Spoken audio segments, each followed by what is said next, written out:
સમાચારોમાં આગળ વાત કરીએ તો મહેસાણાના ચકચારી હત્યા કેસમાં ત્રણેય આરોપીઓનું સરઘસ કાઢી અને હત્યા કેસનું ઘટના સ્થળ પર રીકન્સ્ટ્રક્શન કરવામાં આવ્યું હતું.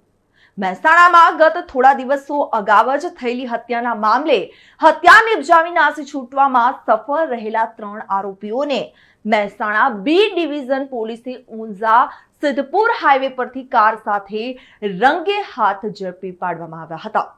જેલના સળિયા પાછળ તેઓને ધકેલી દીધા હોય અંગત અદાવતમાં કરવામાં આવેલી આ હત્યાના આરોપીઓની ધરપકડ બાદ પોલીસ દ્વારા તે તમામની સરખી સરભરા કરી અને આજરોજ ગુનાના સ્થળ પર લઈ જઈ પંચોની સાક્ષીએ હત્યાની ઘટનાનો ભેદ ઉકેલવા માટે હત્યાના ગુનાનું પુનઃ નિરૂપણ કરાવી સમગ્ર હત્યા કેસની ઊંડાણપૂર્વક તપાસ હાથ ધરી હતી.